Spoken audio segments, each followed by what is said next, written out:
Ya, Assalamualaikum warahmatullahi wabarakatuh. Salam sejahtera untuk kita semua. Kembali lagi bersama kami. Nah, pada kesempatan kali ini kami akan kembali untuk membahas beberapa latihan soal trial TWK. Nah, kita langsung saja pada soal yang pertama. Paham yang menetapkan agama sebagai hukum politik dalam dunia modern merupakan jenis ideologi. A. Liberalisme, B. Fundamentalisme, C. Monarkisme, D. Kapitalisme, dan E. Sosialisme. Jadi fundamentalisme adalah sebuah gerakan dalam sebuah aliran. Paham atau agama yang berupaya untuk kembali kepada apa yang diyakini sebagai dasar-dasar atas asas-asas atau fundamental. Jadi fundamentalisme dapat menetapkan agama sebagai hukum politik dalam dunia modern. Jadi jawabannya B ya. Oke, kemudian kita lanjut. Ideologi mengandung nilai dasar yang real berakar dari hidup dalam masyarakat atau bangsa, terutama karena nilai dasar tersebut bersumber dari budaya dan pengamalan sejarah. Disebut dimensi. A. Realita, B. Idealisme, C. Fleksibilitas, dan D. Kerohanian, serta E. Dinamis. Nah, jadi tiga dimensi ideologi adalah sebagai berikut. Yang pertama, dimensi realita, mengandung nilai dasar yang terkandung dalam ideologi yang real, berakar, dan hidup dalam masyarakat atau bangsa, terutama karena nilai dasar tersebut bersumber dari budaya dan pengalaman sejarah. Kemudian dimensi idealisme mengandung makna bahwa nilai dasar ideologi tersebut mengandung idealisme yang bukan hanya angan-angan memberikan harapan tentang masa depan yang lebih baik melalui perwujudan atau pengalaman dalam praktik kehidupan bersama. Kemudian ada dimensi fleksibilitas mengandung makna bahwa ideologi memiliki keluasan yang memungkinkan dan bahkan merangsang perkembangan pemikiran yang baru dan relevan tentang dirinya tanpa menghilangkan atau mengingkari hakikat yang terkandung dalam nilai dasarnya. Nah, ini pernah kita bahas ya, jadi tiga dimensi Pancasila. Nah, jadi realita itu ya real berakar dari kehidupan ya. Jadi ini nyata dari kehidupan, nyata dari kehidupan. Kemudian idealisme itu ini tentang masa depan. Tentang masa depan melalui praktik kehidupan ya, praktik kehidupan bersama. Melalui praktik kehidupan bersama.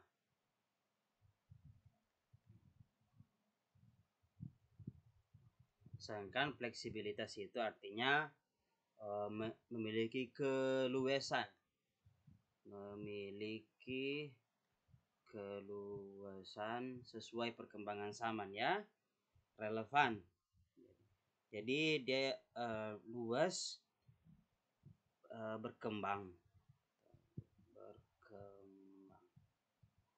Nah, jadi jawabannya yang benar adalah realita. Kita lanjut. Suasana kebatinan atau cita-cita hukum dasar negara RI terangkum dalam A. Dekret Presiden 5 Juli 1959, B. Pidato Proklamasi Kemerdekaan RI tanggal 17 Agustus 1945, C. Batang Tubuh Undang-Undang Dasar 1945, dan E. Pembukaan Undang-Undang 1945. Jadi cita-cita hukum dasar negara RI itu terangkum dalam pembukaan ya. Di pembukaan Undang-Undang 1945 ada beberapa disebutkan di situ. Yang pertama memajukan kesejahteraan umum. Kesejahteraan umum. Kemudian apa lagi? Ya, ada mencerdaskan kehidupan bangsa ya, mencerdaskan kehidupan bangsa.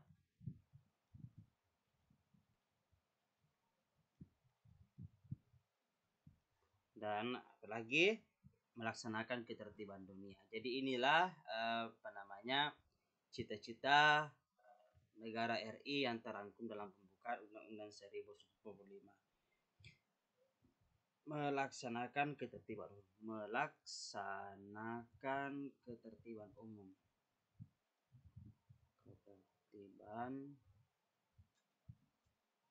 Jadi jawabannya adalah E. Kita lanjut ke soal berikutnya.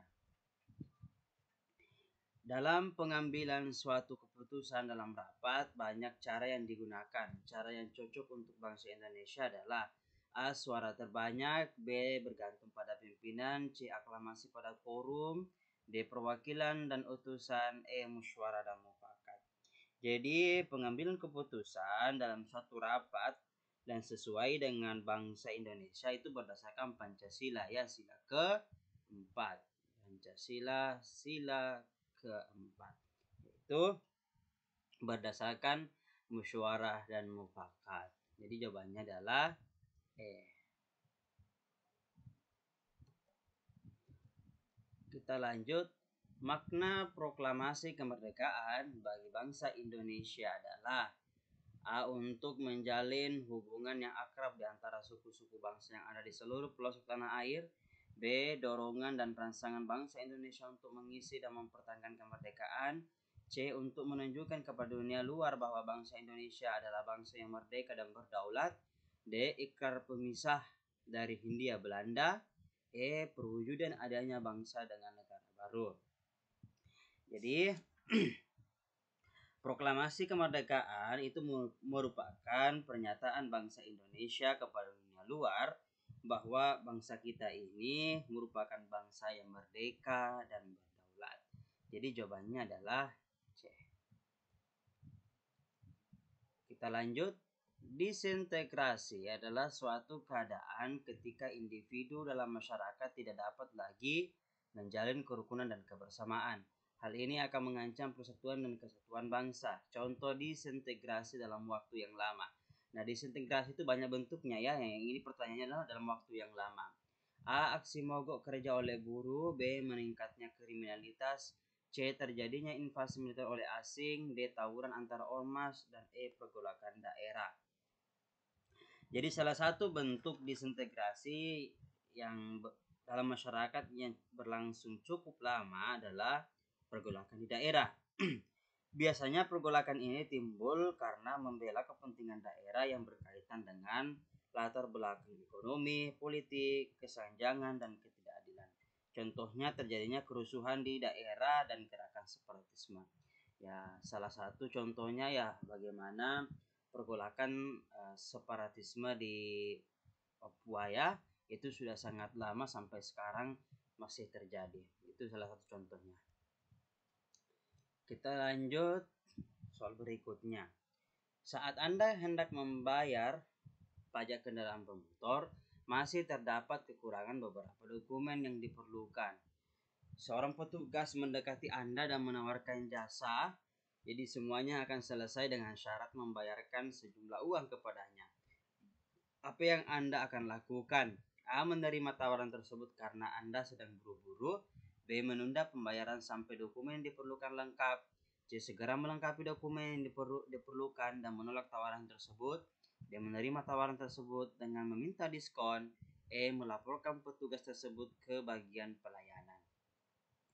Jadi di sini bagaimana kita mau untuk mengikuti aturan dengan selalu bersikap jujur merupakan contoh integritas ya. Oleh karena itu sebaiknya ya kita lebih baik lengkapi dokumen kita dan kita tolak tawaran tersebut. Jadi jawabannya adalah C. Kita lanjut soal berikutnya. Contoh perbuatan yang menunjukkan rendahnya integritas di lingkungan kantor adalah A. Mengerjakan tugas sesuai peraturan yang berlaku. B. Datang tepat waktu ke kantor. C. Mencari alasan ketika datang terlambat ke kantor. D. Menuruti perintah pimpinan dengan penuh loyalitas. E. Aktif dalam setiap kegiatan yang diadakan di kantor. Jadi dengan datang terlambat, seseorang dianggap telah melakukan korupsi terhadap waktu ya. Hal ini menunjukkan bahwa rendahnya integritas kita yang miliki. Jadi intinya integritas itu ya ada jujur, kemudian komitmen. Maaf, tulisan saya kurang rapi ya, maaf. Komitmen, ada keberanian, ada ketangguhan. Nah, ini sikap kesatuan ya. Jadi mengerjakan tugas sesuai peraturan yang berlaku. Jadi kita contoh perbuatan yang menunjukkan rendahnya. Rendahnya berarti kita cari yang tidak menunjukkan sikap berintegritas. Mengerjakan tugas ini berintegritas, datang tepat waktu berintegritas, mencari alasan kita datang terlambat ke kantor. Nah, ini bukan ya. Menuruti perintah pimpinan dengan penuh loyalitas, itu juga berintegritas. Aktif dalam setiap kegiatan dadakan di kantor juga berintegritas. Jadi jawabannya adalah C. Kita lanjut. Indra berjanji akan membelikan anaknya sepeda jika berhasil juara kelas. Setelah penerimaan rapor, anaknya berhasil juara dan pada saat itu Indra tidak memiliki uang yang cukup untuk menepati janjinya. Sebagai orang berintegritas, apa yang sebaiknya dilakukan? A. Memutuskan untuk menunda membeli sepeda sampai ia memiliki uang yang cukup. B. Memberikan penjelasan kepada anaknya bahwa ia tidak memiliki uang cukup dan akan membelikannya setelah uang terkumpul. C. Menyewa sepeda dengan harga murah dan menggantikannya dengan sepeda baru ketika sudah memiliki uang. D. Meminjamkan sepeda milik saudara untuk sementara waktu agar anaknya senang. E. Mencari pinjaman dan membelikannya sepeda baru. Jadi kita di sini diminta untuk punya integritas ya. Salah satu poin dari integritas itu adalah menepati janji. Menepati janji. Nah, jadi dalam hal ini karena Indra sudah berjanji, ya tentu itu harus dilaksanakan ya. Jadi oleh karena itu yang harus dilakukan oleh Indra adalah harus siap dengan risiko yang ada. Jika Indra berhasil memenuhi janjinya, maka akan berdampak positif bagi prestasi anaknya ke depan, sekaligus memberikan pendidikan karakter yang berharga terhadap anaknya. Jadi karena sudah berjanji, nah itu kalau bisa sebaiknya ya mencari pinjaman dan membelikannya sepeda baru. Kenapa saya memilih pilihan ini? Karena kan ini berkaitan dengan janji dengan prestasi yang bagus. Jadi sebuah prestasi itu harus ada rewardnya ya. Nah, karena kita sudah berjanji, tentu bagaimana caranya supaya kita bisa menepati itu. Nah, poin E yang menurut saya paling tepat. Nah, memberikan penjelasan kepadanya bahwa ia tidak memiliki cukup dan akan membelikannya setelah uang terkumpul. Ini boleh saja sih sebenarnya ya, boleh saja. Tetapi kalau menurut saya takutnya jika misalnya seperti ini, maka bisa saja akan berdampak lagi ke depan untuk anaknya ya. Ini sudah pernah dijanji tetapi tidak dipenuhi. Akhirnya ke depan peringkatnya menurun. Nah, kita lanjut ke nomor selanjutnya. Ciri-ciri pemimpin yang berintegritas adalah ucapan dan kata-katanya positif, membagi pekerjaan dengan adil sesuai kemampuan. B. Jujur dalam berkata dan selalu menepati janji. C. Memiliki rasa empati yang tinggi dan mau mendengarkan keluhan bawahannya. D. Menaati peraturan dan kreatif dalam bekerja. E. Berkarisma dan disegani oleh bawahannya. Jadi ciri-ciri pemimpin yang berintegritas itu ucapan dan kata-katanya positif, janji selalu ditepati, jujur dalam bekerja, menaati peraturan dan bertanggung jawab. Itu berintegritas. Berarti jawabannya adalah B. Poinnya di sini ya, jujur dalam berkata dan selalu menepati janji. Oke. Kita lanjut ke nomor 11. pagar rumah Anda sulit sekali didorong. Setelah Anda cek, ternyata rodanya keluar jalur. Ya. Kemudian Anda mengangkat pagar dan mengembalikan ke atas relnya. Hasilnya, pagar dapat didorong dengan lancar. Apa hikmah dari kejadian ini? A. Pagar sudah rusak dan sebaiknya diganti dengan yang baru. B. Hidup bagaikan roda, kadang di atas, kadang di bawah. C. Hidup akan lancar jika berada pada jalur yang benar. D. Diperlukan usaha dan kerja keras dalam meraih kesuksesan. E. Sikap menutup diri akan membuat kehidupan menjadi susah.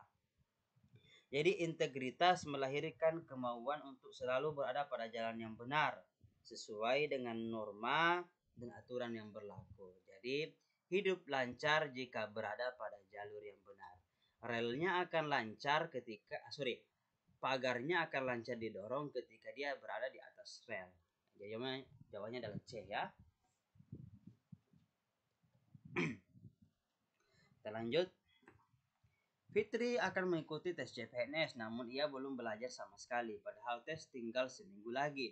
Salah seorang teman memberikannya nomor HP seseorang yang bisa membantu dia lulus dalam tes CPNS meskipun nilainya rendah.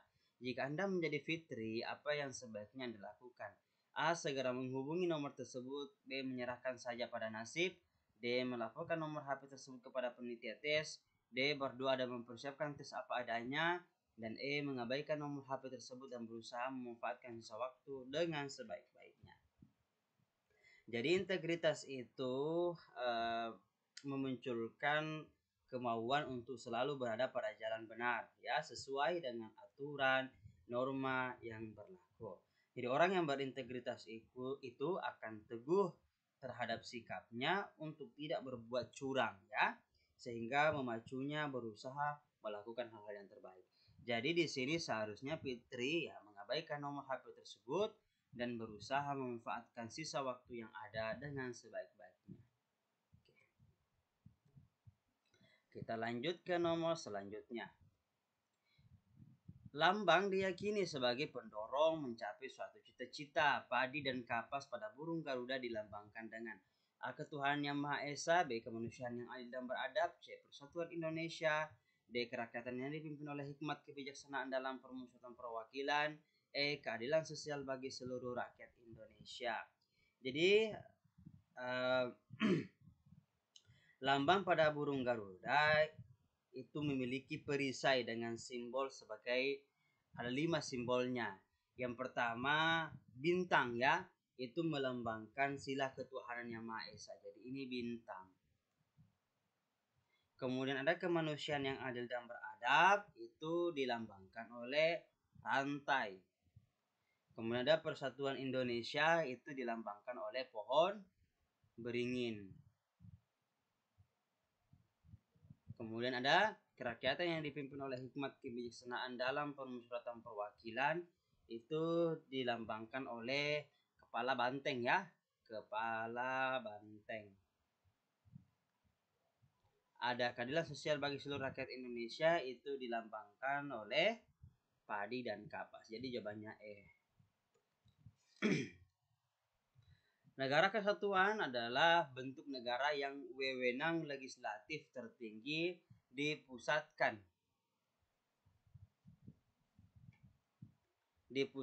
pada suatu badan legislatif nasional. Pernyataan tersebut merupakan pendapat dari A. Machiavelli, C.C.F. Strong, R. Karnarburg, Abu Daud Busro, atau Immanuel Kant. Jadi menurut C.F. Strong dalam bukunya A History of Modern Political Constitution, negara kesatuan adalah bentuk negara yang wewenang legislatif tertinggi dipusatkan dalam suatu badan legislasi nasional. Kekuasaan negara dipegang oleh pemerintah pusat. Pemerintah pusat dapat menyerahkan sebagian kekuasaannya kepada daerah berdasarkan hak otonomi, tetapi pada tahap terakhir kekuasaan tetap berada di tangan pemerintah pusat. Jawabannya apa? B, ya. Inilah contohnya adalah negara kita Indonesia, itu negara kesatuan. Kita lanjut nomor berikutnya. Pernyataan berikut yang benar mengenai bentuk negara kesatuan adalah: A. Bentuk negara yang memiliki negara-negara bagian. B. Pemerintah pusat memiliki kedaulatan penuh terhadap negara bagian. C. Terdiri atas satu pemerintah negara bagian dan satu pemerintah negara federal. D. Hanya ada satu undang-undang dasar, kepala negara, kabinet, dan parlemen. E. Tiap negara bagian memiliki kekuasaan menyusun undang-undang dasar sendiri. Jadi negara kesatuan sangat berbeda dengan negara bagian ya. Karena di A itu ada negara bagian, yang berarti ini salah ya. Di sini juga ada negara bagian, ini salah. Ini juga ada pemerintah negara federal, kemudian ada negara bagian, berarti ini juga salah. Tiap negara bagian memiliki kekuasaan menyusun undang-undang dasar, ini juga salah ya, karena negara bagian. Jadi negara kesatuan tidak ada negara bagian, satu negara di situ. Yang benar adalah hanya ada satu undang-undang dasar, kepala negara, kabinet, dan parlemen. Jadi contohnya kalau negara bagian itu misalnya Amerika Serikat ya. Jadi terdiri negara federal Amerika Serikat terdiri atas beberapa negara, 50 kalau saya tidak salah.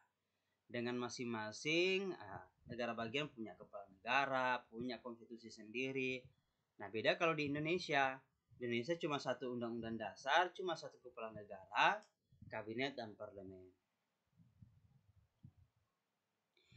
Selain itu, negara kesatuan itu negara yang bersusun tunggal, artinya baik dilihat dari segi penduduk, wilayah maupun pemerintahan, dan kekuasaannya menunjukkan adanya kesatuan ya. Oke, kita lanjut ke soal berikutnya. Penyelenggaraan pemerintahan NKRI berdasarkan sistem desentralisasi. Salah satu kelebihan dalam pelaksanaan desentralisasi adalah: A. Mendorong timbulnya fanatisme daerah. B. Pelaksanaannya memerlukan biaya yang lebih banyak. C. Keputusan yang diambil memerlukan waktu yang lebih singkat. D. Struktur pemerintahan bertambah kompleks. E. Peningkatan efisiensi dalam segala hal, khususnya penyelenggaraan pemerintahan baik di pusat maupun di daerah. Jadi dalam praktik pelaksanaannya, desentralisasi sebagai sistem penyelenggaraan pemerintah daerah itu punya kelebihan dan kekurangan. Jadi ada kelebihan dan kekurangan ya. Kelebihannya itu dalam pelaksanaan desentralisasi antara lain: yang pertama, peningkatan efisiensi dalam segala hal, khususnya penyelenggaraan pemerintahan baik di pusat maupun daerah. Yang kedua, mengurangi bertumpuknya pekerjaan di pusat atau di ibu kota ya, pusat pemerintahan. Kemudian yang ketiga, memberikan kesempatan kepada masyarakat untuk ikut serta dalam penyelenggaraan pemerintahan sehingga tidak hanya berperan sebagai objek. Itu kelebihannya. Kekurangannya ada. Kekurangannya seringkali dengan sistem itu ya ada beberapa kekacauan ya dalam hal sistem pengambilan kebijakan antara pusat dan daerah.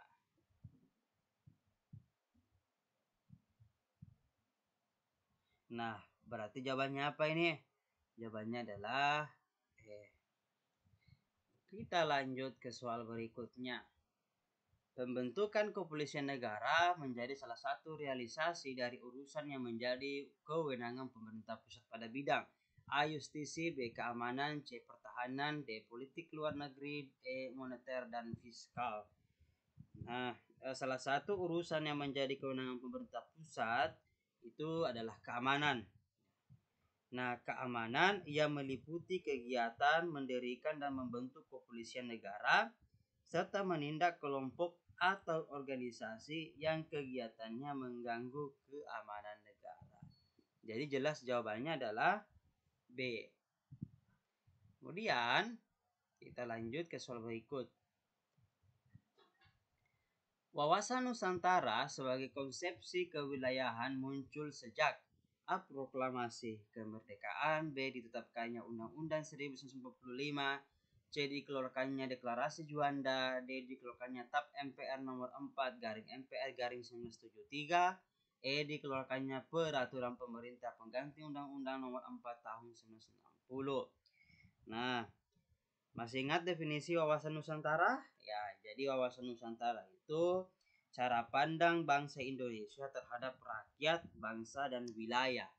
Ini cara pandang ya. Nah, eh, jadi cara pandang, saya ulangi, cara pandang rakyat, bangsa dan wilayah negara Kesatuan Republik Indonesia yang meliputi darat, laut, dan udara di atasnya sebagai satu kesatuan politik, ekonomi, sosial, budaya, dan pertahanan militer. Jadi wawasan Nusantara sebagai konsepsi kewilayahan muncul sejak dikeluarkannya Deklarasi Juanda ya pada tanggal 13 Desember 1957. Di mana di dalamnya berisi pernyataan kepada dunia bahwa Laut Indonesia adalah termasuk laut sekitar di antara dan di dalam kepulauan Indonesia menjadi satu kesatuan wilayah NKRI. Laut bukan lagi sebagai pemisah, melainkan sebagai pemersatu. Jawabannya C ya. Kita lanjut ke soal berikutnya. Pancasila merupakan identitas nasional bangsa Indonesia yang paling utama sebab A. Pancasila merupakan pandangan hidup bangsa. B. Pancasila merupakan dasar dan ideologi negara. C. Pancasila terbentuk melalui proses sejarah yang cukup panjang. D. Pancasila merupakan pedoman dalam kehidupan masyarakat berbangsa dan bernegara. E. Pancasila merupakan kepribadian, memiliki sifat, ciri khas, serta keunikan sendiri yang membedakan dengan bangsa lain. Nah, jelas ya, identitas berarti ya tentang kepribadian, ciri-ciri khas, sifat, dan lain sebagainya. Jadi Pancasila itu bersumber pada budaya dan pengalaman sejarah masa lalu bangsa Indonesia. Sehingga Pancasila memiliki ciri khas yang membedakan dengan bangsa-bangsa lainnya di dunia. Hal ini membuat Pancasila menjadi identitas nasional bangsa Indonesia. Jawabannya jelas E ya. Oke. Kita lanjut soal berikutnya. Pembukaan Undang-Undang 1945 sebagai pokok kaidah negara mengandung beberapa makna pikiran, yaitu A. 3 pokok pikiran, B. 4 pokok pikiran, C. 5 pokok pikiran, D. 6 pokok pikiran, dan E. 7 pokok pikiran. Masih ingat pembahasan tentang Undang-Undang Dasar 1945? Jadi pembukaan itu terdiri atas 4 pokok pikiran. Apa saja itu? Yang pertama, negara melindungi segenap bangsa Indonesia dan seluruh tumpah darah Indonesia dengan berdasar asas persatuan dengan mewujudkan keadilan sosial bagi seluruh rakyat Indonesia. Yang kedua, negara hendak mewujudkan keadilan sosial bagi seluruh rakyat Indonesia. Yang ketiga, negara yang berkedaulatan rakyat berdasar atas kerakyatan dan permusyawaratan perwakilan.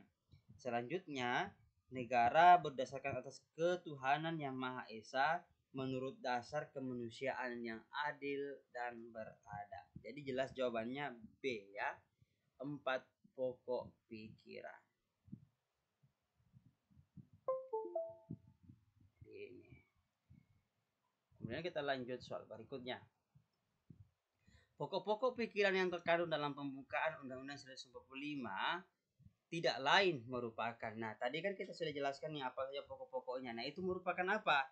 Jadi, pokok-pokok pikiran tersebut merupakan kaidah bernegara di mana di dalamnya termuat tujuan dan dasar dalam mencapai tujuan negara. Jadi, kaidah bernegara. Jawabannya jelas A.